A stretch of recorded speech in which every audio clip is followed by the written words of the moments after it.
Yes, brother. Assalamu alaikum.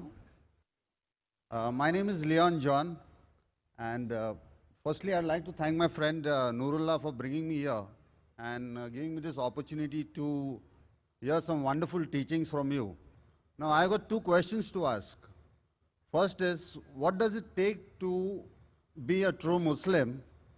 And the second question is, Muslims pray 5 times a day. Why don't we Catholics and other religions pray 5 times a day? Is there any explanation for this? Brother has two questions. First is that what does it take to be a Muslim?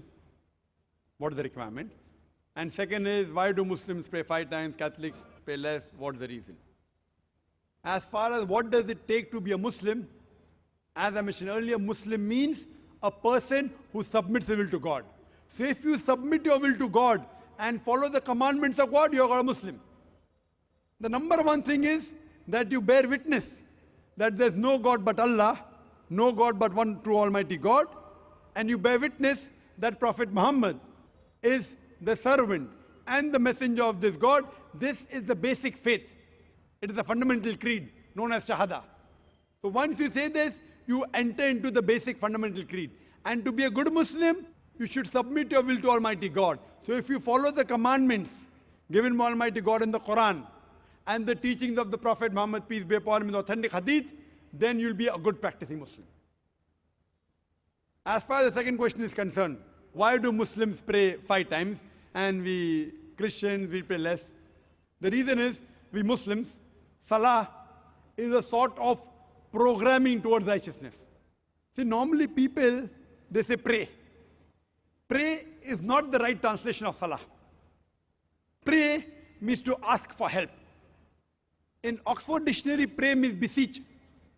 In Salah, we don't merely ask for help. Besides asking for help, we are getting guidance from Allah subhanahu wa ta'ala.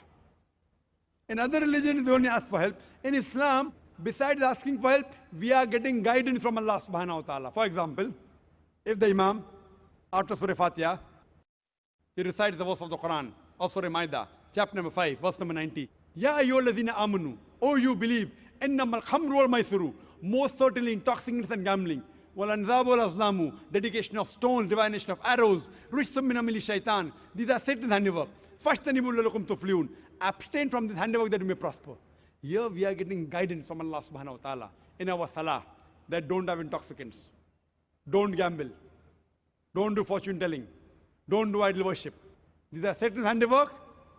Abstain from it that you may prosper. So besides asking for help, besides asking, we are getting guidance from Allah subhanahu wa ta'ala and we are thanking Allah subhanahu wa ta'ala. So I prefer calling salah as programming towards righteousness.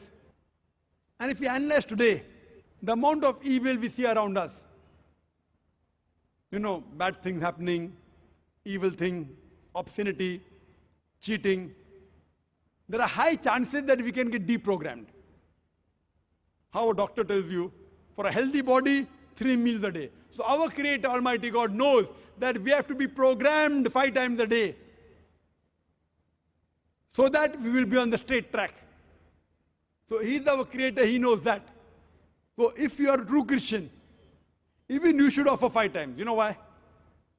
Because if you read your scriptures, the book of Acts, like how we do ablution, Surah Maida chapter 5, verse number 5, that you have to wash your hands, wash your face, rub the head with water, and wash the feet up to ankle.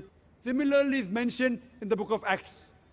Similarly in the book of Exodus, that Aaron and Moses, they washed their face and hands before they appeared in front of the Lord. Same thing, the basic part of Sajda, the sujood, if you read Genesis chapter number 17, verse number 3. It says that Abraham fell on his face and prayed to God. In Numbers chapter number 20, verse number 6, Aaron and Moses, they fell on their face and prayed to God. Joshua chapter number 5, verse number 14, Joshua fell on his face and prayed to God. If you read the Gospel of Matthew chapter number 26, that Jesus Christ, peace be upon him, in the Garden of Gethsemane, he took a few steps forward and fell on his face and prayed to God. Can an acrobat fall on his face and pray to God better than the way we Muslims do?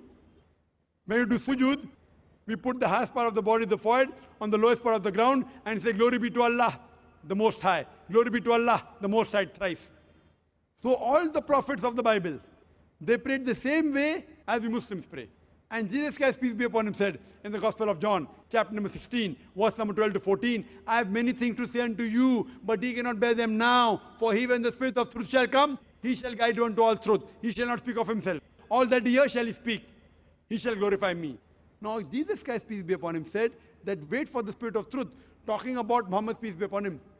And there are various references of Prophet Muhammad, peace be upon him, in the Old Testament as well as the New Testament. If you read the New Testament, in the book of Deuteronomy, chapter number 18, verse number 18, in the book of Deuteronomy, chapter number 18, verse number 19, in the book of Isaiah, chapter 29, verse number 12, in the Song of Solomon, chapter number 5, verse number 16, all of these references speak about the coming of the last and final messenger, Prophet Muhammad, peace be upon him.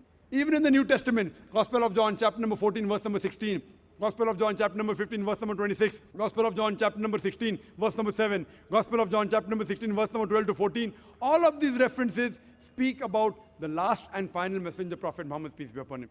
So if you're a true Christian, if Christian means a person who follows the teachings of Jesus Christ, peace be upon him, we Muslims are more Christian than the Christian themselves. If you're a true Christian, you have to follow the teachings of Prophet Muhammad, peace be upon him, and do ablution before Salah. You should do sujood, and you should pray 5 times a day. Hope that answers the question. Thank you. I appreciate that.